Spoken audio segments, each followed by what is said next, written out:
दोस्तों, big thinking series की तीनों एपिसोड्स को आपने बहुत पसंद किया, जिसमें हमने आपको बताया कि जिंदगी में आगे बढ़ने और कामयाबी हासिल करने के लिए सबसे ज्यादा जरूरी चीज बड़ी सोच का होना है। और ये बड़ी सोच आपको लाइफ में क्या क्या गिफ्ट देती है, इस बारे में भी हमने आपको बताया। लेकिन आप ही में से चंद लोगों ने अपने कमेंट्स और मेल्स के जरिए हमसे पूछा है कि वो बड़ी सोच रखने के बावजूद भी अपनी लाइफ में एक ही जगह पर स्टक्ड हैं। तो ऐसी क्या वजह है जो उन्हें आगे बढ़ने से रोक लेती है? तो आप लोगों की रिक्वेस्ट पर आज की वीडियो में हम आपको think big and grow rich के फॉर्मूले पर रहते हुए कैसे कामयाब होना है, या हमारे सोचने के अंदाज में ऐसी क्या गलतियां हैं जो हमें आगे बढ़ने और कामयाब होने से रोक देती हैं, इस पर डिस्कशन करने वाले हैं। तो चलिए वीडियो शुरू करते हैं। दोस्तों, बड़ी सोच एक अच्छी चीज है, लेकिन उस बड़ी सोच को रियलिटी में कन्वर्ट करने के लिए आपका माइंडसेट रियलिस्टिक होना चाहिए। आपकी अप्रोच भी अच्छी होनी चाहिए। मिसाल के तौर पर हर कोई चांद पर जाना चाहता है, लेकिन दुनिया की 8 अरब आबादी में से कितने लोग होंगे जो चांद पर जाने की कोशिश करते होंगे, या कुछ ऐसा इन्वेंट किया होगा उन्होंने जो उन्हें चांद तक लेकर जाए या चांद की कोई खबर दे।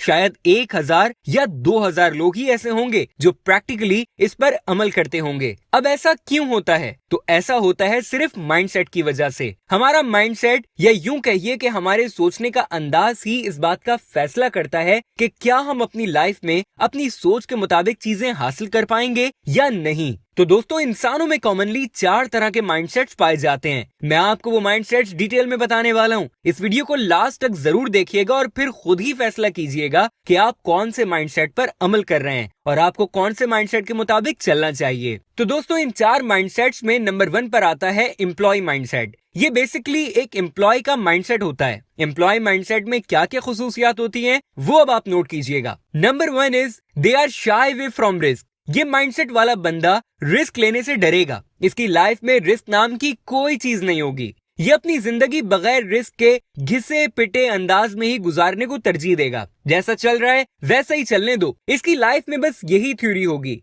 ये रिस्क नहीं ले सकता। एम्प्लॉय माइंडसेट वाले बंदे में रिस्क लेने की करीज ही नहीं होती। जो बंदा अपने बॉक्स में सेफ है, कंफर्ट जोन में सेफ है, रिस्क नहीं लेता, वो कभी भी इस एम्प्लॉय माइंडसेट के क्वाड्रेंट से बाहर नहीं निकल सकता। ये पहली निशानी है। Number 2 is they always look for security. ये हमेशा सिक्योरिटी देखेंगे। जॉब सिक्योरिटी, ये डिस्कस करेंगे कि जो मैं जॉब कर रहा हूं ये सिक्योर है या नहीं। ये थोड़े पैसों वाली नौकरी कर लेंगे, लेकिन सिक्योर जॉब करेंगे। आपने अक्सर लोगों को देखा होगा, वो लोग जिन्हें प्राइवेट जगह पर 70 से 80 हजार मिल रहे होते हैं, लेकिन अचानक क्लर्क की नौकरी आती है और वो 46 हजार की नौकरी 70 हजार रुपए छोड़कर कर लेते हैं। क्यों? Because they feel secure. उन्हें पता है कि अगर वो निकाले जाएंगे तो वो हाई कोर्ट जाकर अपील कर देंगे। वो रिटायर होकर ही गवर्नमेंट की नौकरी से अलग होते हैं। तो ये भी एक माइंडसेट होता है। वो सोचते हैं कि पेंशन लेंगे, इससे एक प्लॉट बनाएंगे, मोटरसाइकिल की कमेटी डालेंगे, 3 मरले का घर बनाएंगे। तो बेसिकली वो सिर्फ सिक्योरिटी पर फोकस कर रहे होते हैं। इनके माइंडसेट में सिक्योरिटी होती है,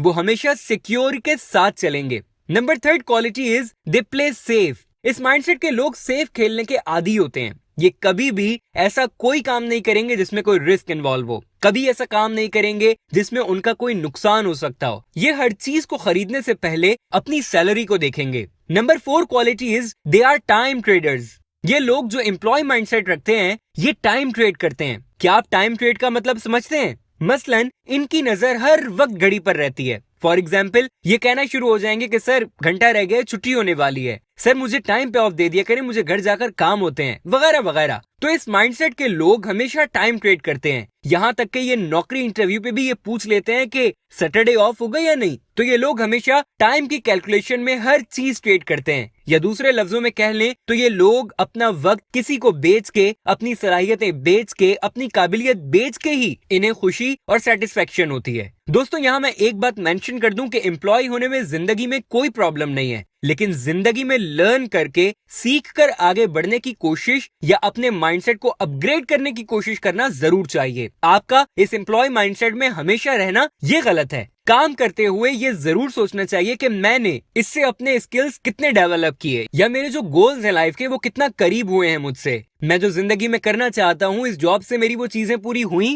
एटसेट्रा। तो ये खुद एहतिसाबी का अमल लाइफ में बहुत जरूरी है। दोस्तों, नेक्स्ट माइंडसेट है सेल्फ एम्प्लॉयमेंट। ये एक अच्छा माइंडसेट है, लेकिन इनके साथ भी बड़े प्रॉब्लम्स हैं। Number 1 is they don't like orders. इनको ऑर्डर्स कोई दे, इनको बहुत बुरा लगता है। इनका एक एटीट्यूड होता है कि होगा बॉस अपने घर में। ऐसे लोग रिजाइन्स लेके फिरते हैं अगर जॉब भी कर रहे हो तो। इनकी जेब में एक एम्प्टी पेज जरूर होता है ताकि किसी वक्त भी जरूरत हो तो फौरन इस्तीफा लिखकर दे दिया जाए। दूसरे लोगों को लगता है कि इनमें कमिटमेंट नहीं है, लेकिन नहीं, इनमें कमिटमेंट का प्रॉब्लम नहीं बल्कि इनके माइंडसेट का प्रॉब्लम होता है। Number 2 is they get tired of natural human psychology. ऐसे लोग जल्दी टायर्ड हो जाते हैं ह्यूमन साइकोलॉजी से या ह्यूमन बिहेवियर से। ये लोग जॉब शुरू करेंगे, उससे तंग आएंगे, उसकी पॉलिटिक्स से तंग आएंगे और अपना क्लिनिक बना लेंगे। कुछ भी छोटा सा शुरू कर लेंगे। और अगर आप गौर करें तो हर प्रोफेशन में, हर पेशे में आपको इस तरह का बंदा मिल जाएगा। एक वकील है जिसने नौकरी शुरू की और एक वकील है जिसने अपना काम शुरू कर दिया। एक छोटी सी मेज लगाई, 2-3 कलम कागज रखे और अपना बट्टा बिठा लिया। ये सेल्फ एम्प्लॉयमेंट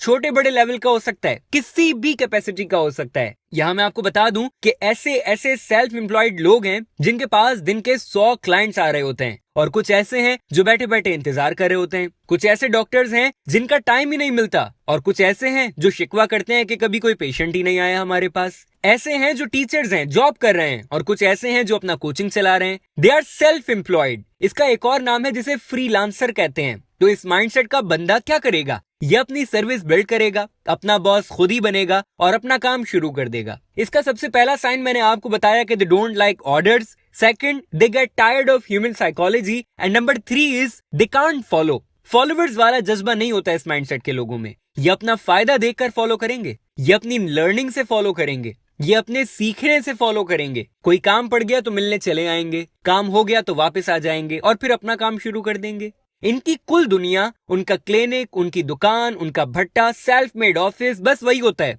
ये बस अपनी सर्विस देखते हैं। इस माइंडसेट के लोगों में जो चौथी क्वालिटी है वो ये है कि they are not used to depend on others. ये दूसरे लोगों पर रिलाई या डिपेंड नहीं करते। ये कुछ हालात में अच्छी निशानी है, लेकिन ये एक प्रॉब्लम भी है। सेल्फ सर्विस वाले लोगों के लिए बंदा रखना बड़ा मुश्किल होता है। तो इस माइंडसेट का सबसे बड़ा नुकसान क्या है कि ये बंदे को ग्रो नहीं होने देगा। सो ये माइंडसेट है कि एक बंदा है, उसने छोटी सी अपनी दुनिया आबाद की हुई है और उसे चला रहा है। बुरा नहीं है ये बंदा, लेकिन एक माइंडसेट है। ये हायरिंग का फन नहीं जानते, ये एक टैलेंट मैग्नेट नहीं होते। इन्हें अपना आप ही सब कुछ लग रहा होता है। ये किसी के फन, किसी के काम, किसी की सलाहियत उसके मौतरफ नहीं हो सकते, क्योंकि अगर होंगे तो टीम बन जाएगी, क्योंकि अगर टीम बन गई तो ये माइंडसेट चेंज हो जाएगा, ये बिजनेस माइंडसेट बन जाएगा और बंदा ग्रो कर जाएगा। यही हमारा थर्ड माइंडसेट है, which is business mindset. They are leaders, they are team makers. ये वो लोग हैं जो अपने साथ लोगों को मिलाकर ग्रो कर जाते हैं। So the first strength of this mindset is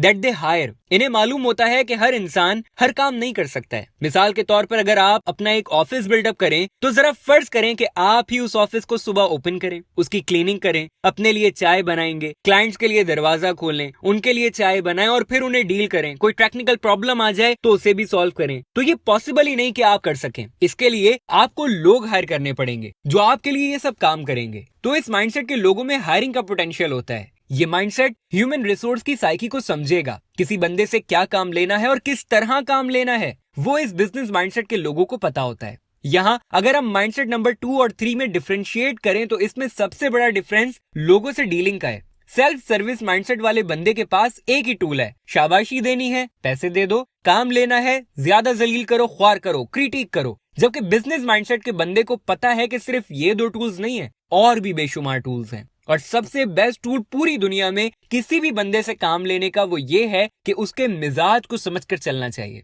उसके मिजाज को समझो, वो किस मिजाज से चलता है, उसका क्या एटीट्यूड है चीजों को लेकर, या लाइफ में क्या पर्सपेक्टिव है। तो ये लीडर का काम है, हायर करना, टीम बनाना। तो इस बिजनेस माइंडसेट वाले बंदे का कमाल क्या होगा, ये हायर करेगा, टीम बनाएगा और एम्पायर खड़ी कर देगा। इसके बाद फोर्थ माइंडसेट आता है जो कि है इन्वेस्टर माइंडसेट। उसके लिए पिछले तीनों माइंडसेट्स बखेड़े हैं, प्रॉब्लम्स हैं। उन्हें ये सब ज्यादा मेहनत और बोरिंग लगता है, पर ये अमीर होते हैं। इनके लिए बेस्ट ये होता है कि किसी बिजनेस माइंडसेट वाले से मिलते हैं और उसी के आइडिया पर उसके साथ मिलकर इन्वेस्ट कर देते हैं। तो दोस्तों, इन्वेस्टर्स वो हैं जो अपने आप को यूज ही नहीं करते, वो अपने पैसे को यूज करते हैं। वो पैसे को काम पर लगाता है और पैसा कमाकर पैसे को लेकर आता है। आप इन्हें देख नहीं सकेंगे। कई इदारे के इन्वेस्टर्स का पता ही नहीं है, ये सामने नहीं दिखेंगे आपको। शेयर्स लेना, शेयर्स डालना, एटसेट्रा। इनकी क्वालिटी नंबर 1 है कि they don't work, actually they dislike work. कोई काम कर रहा है उसमें पैसे डाल दो। Basically money work for them. ये बस देखते हैं कि पैसे कहां मल्टीप्लाई हो सकते हैं। ये नफा नुकसान की सोच से सोचते हैं। Quality number 2 is they like freedom. They love their freedom. ये रोज पार्टी करेंगे, अपनी मर्जी से पैसे उड़ाएंगे। आप इनसे पूछेंगे कि आप क्या करते हैं तो इनका जवाब होगा, आपको क्या मसला है। ये मर्जी के मालिक होते हैं क्योंकि ये आजादी पसंद होते हैं। नंबर 3 क्वालिटी जो इस माइंडसेट के लोगों में होती है वो ये कि ये लोग पैसिव इनकम के कायल होते हैं। हमने आपको अपनी बहुत सी वीडियोस में पैसिव इनकम के बारे में बताया है। There are 2 types of income, passive income और एक्टिव इनकम। पैसिव इनकम वो होती है जिसमें आप ग्रांट्स लेते हैं, प्रॉपर्टी बना के रख लेते हैं, दुबई में 2 अपार्टमेंट्स रख लेते हैं। लेकिन दोस्तों ये बने बनाए माइंडसेट्स हैं। माइंडसेट तब शिफ्ट होता है जब किसी के अंदर ग्रोथ माइंडसेट है। ये बेस लाइन है। अगर एक बंदा अपने मिजाज में ग्रोथ वाला नहीं है तो वो एम्प्लॉय माइंडसेट में सेटिस्फाई रहेगा, वो सेल्फ सर्विस और इन्वेस्टर माइंडसेट में सेटिस्फाई रहेगा। लेकिन ideal is what? Growth mindset, which is basically business mindset. Leadership, मसरूफ रहना, जिस्म को जंग ना लगने देना, हेल्दी रहना, लोगों में रहना, सोशली हेल्दी रहना। ये जो बिजनेस का एंटरप्रेन्योरियल माइंडसेट है ये चीजें पैदा करेगा, ये वसाइल पैदा करेगा। थोड़े वसाइल से शुरू करेगा, बड़े वेंचर पर चला जाएगा। तो ये सबसे बेस्ट माइंडसेट है। तो दोस्तों अपनी सोच बड़ी करने के साथ साथ आपको ये भी फोकस करना है कि आपका माइंडसेट कैसा है। एम्प्लॉय माइंडसेट में रहकर आप कभी भी बिजनेस माइंडसेट के पर्क्स नहीं ले सकते, फिर चाहे आप कितना भी बड़ा क्यों ना सोच लें। क्योंकि बड़ा सोचना मुश्किल काम है, लेकिन अपनी जिंदगी में वो बड़ा गोल अचीव कर लेना उससे भी ज्यादा मुश्किल है। जरूरत है तो सिर्फ आपके माइंडसेट को तब्दील करने की। उम्मीद है कि आपको ये वीडियो पसंद आई होगी। सोचिए और गौर कीजिए क्या आप इस वक्त किस माइंडसेट को फॉलो कर रहे हैं। क्या वो प्रोडक्टिव है? क्या वो ग्रोथ वर्दी है? सोचिए और अपने लिए बेस्ट डिसीजन लीजिए। वीडियो देखने का शुक्रिया। अगर आप बिग थिंकिंग सीरीज की दीगर एपिसोड्स देखना चाहते हैं तो यहाँ दाईं जानिब क्लिक करें, और अगर आप मनी मास्टरी सीखना चाहते हैं तो यहाँ बाईं जानिब क्लिक करें।